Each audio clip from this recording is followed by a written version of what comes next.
And with that, via the Cowherd Global Satellite Network, coach of the Philadelphia Eagles, Doug Pederson. So you're probably not happy last night, and I read your quotes this morning. You weren't happy with Nick Foles. But then you wake up this morning, Doug, and you watch the film. So as a consumer, I watch you. You don't have your running backs. You didn't have several of them. A couple of defensive guys are out. You don't have like a left tackle, Jason Peters. You don't have a wide receiver. I'm watching and I'm thinking, what do I give a rip? They're well coached. They'll be good. What am I supposed to take with that performance last night? What do I take from it? You really don't take much from it, quite honestly. And my comments too after the game were not directed at Nick Foles. It was directed more at the offense. And part of our success was last year was not about one guy. It was about the entire team. So I just felt like our offensive performance in the first half, I mean, we had 6 possessions. We had 2 interceptions, 2 fumbles. We had a sack safety, and then we had a turnover on downs. And that you just can't – that's unacceptable in the National Football League to have 6 possessions with that kind of result. So it's more about the offensive performance. But just like you alluded to in the beginning, we're without many of our starters on offense, and it's hard to get into any kind of a rhythm or to get our quarterback in any kind of rhythm. I see the Rams don't want to play Goff. They don't want to play Gurley. Drew Brees doesn't want to play. Big Ben doesn't want to play in the preseason. I don't love the preseason. I'd rather see the Eagles play 7 joint practices where your quarterbacks don't get hit. You played in this league. In fact, you're one of only 4 people in league history who's been a Super Bowl winner as a player, as a coach. Ditka's one of those guys. I think Tom Flores, Tony Dungy. This preseason, when you're sitting there and you're writing out your lineups, is there part of you, Doug, that is thinking to yourself, hell, I don't want to play this guy. It's preseason. I don't want to get him hurt. I mean, that has to go through your mind, doesn't it?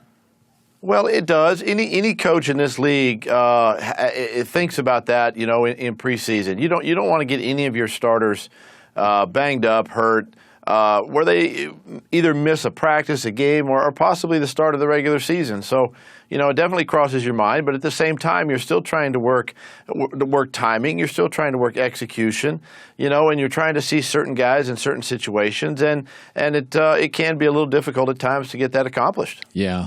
If you could have more joint practices and 2 or few preseason games, you could vote today. You were the deciding vote. Would you vote for that?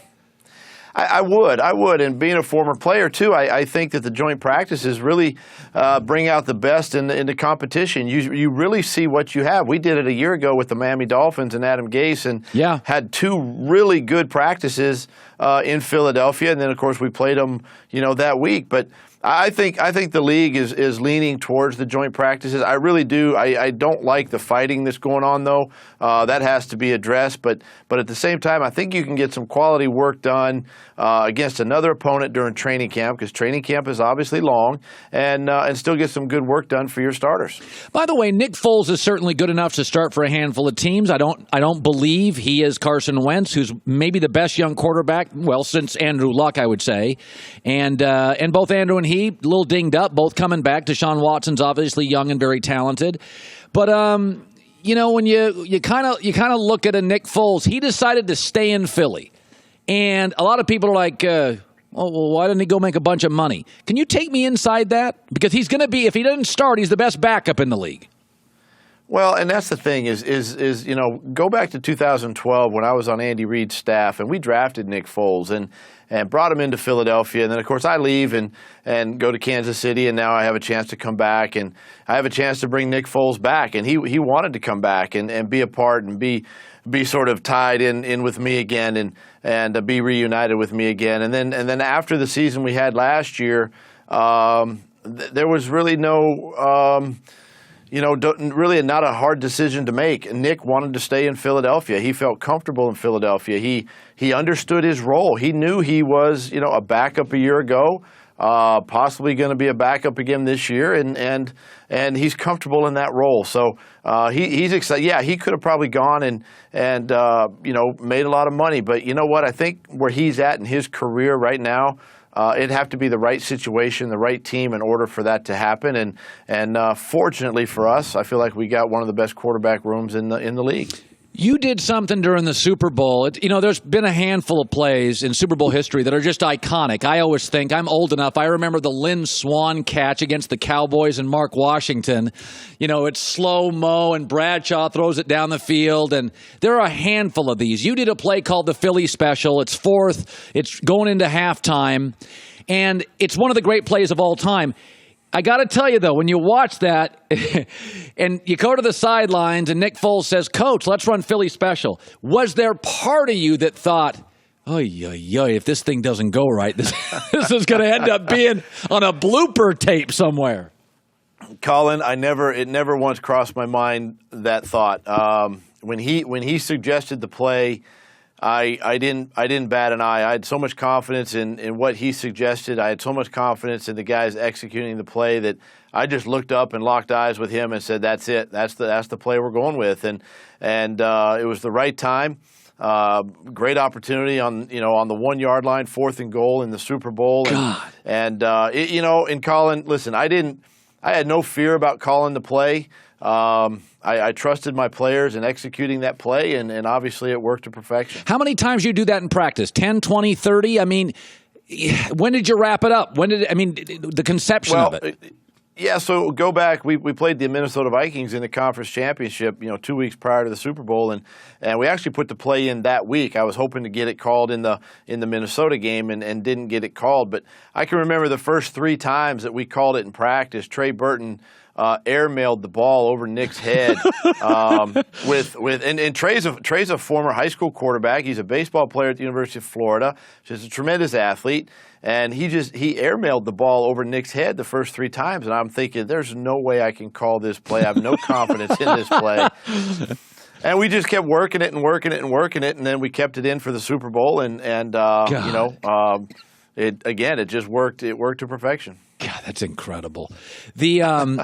So when I'm watching all these young quarterbacks, and I've said before, when you give me a number 1 or a number 2 pick at quarterback, nothing against the Mazda, but I want a Maserati. I want a Cam. I want a Luck. I want a Wentz.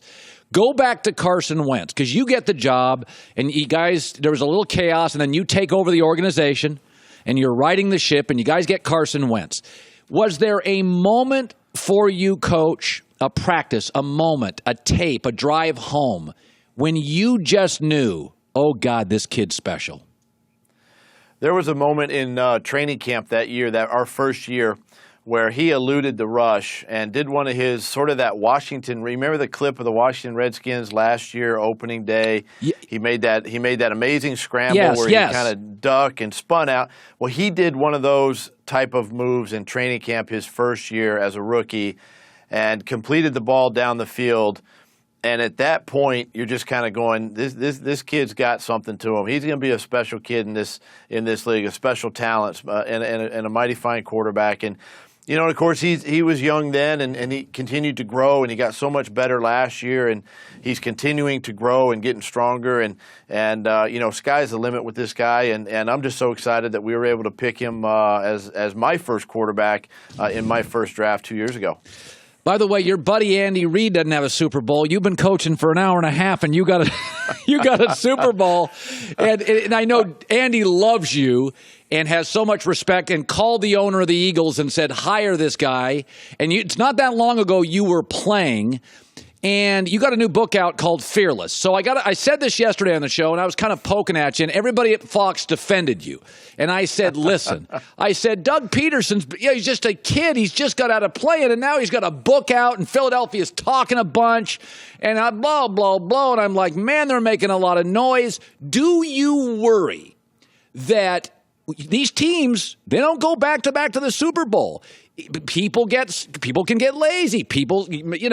Do you worry, Doug, of all the spotlight and all the parades, and now everybody's talking about the Eagles? How do you make sure you're totally focused and you feel like an underdog at camp?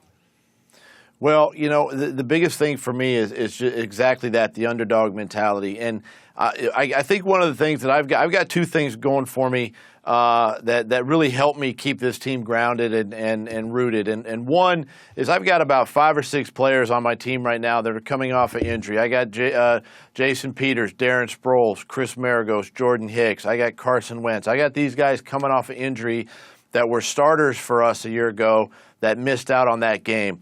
They're coming back with a hunger, with a drive, with a motivation to try to get the Eagles back to that game again this year, and it keeps the team grounded. The second thing that I feel I've got going for me is I went into back-to-back Super Bowls as a player in Green Bay.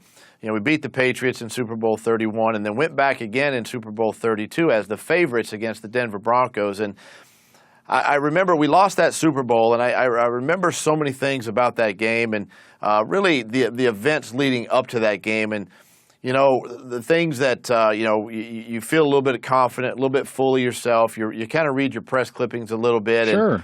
And I just sort of said, hey, this year, I'm not going to do that. I'm not going to allow myself to do that. I'm not going to allow this team to do that. And I saw it during OTAs, Colin, where we had everybody but 2 players at attending every one of our OTA practices. The only 2 were Michael Bennett and Darren Sproles, 2 veteran players that, you know what, they've played a lot of football in this league. They're Pro Bowl players. I get it. If they don't want to be there, that's fine. Everybody else was there. The Fletcher Cox, Malcolm Jenkins, all these guys were there and working. And so that was a real indicator for me that this team is humble, they're hungry, and they're ready to defend the championship this season. His book is called Fearless. There's the picture of it, How an Underdog Becomes a Champion. Well, good luck to you. It is between you and Howie and Carson Wentz. This is a leadership league. You got it rolling. You got some veteran players coming back. Doug, I love that you took 15 minutes for our show today. Thank you so much. Colin, thank you so much for having me on.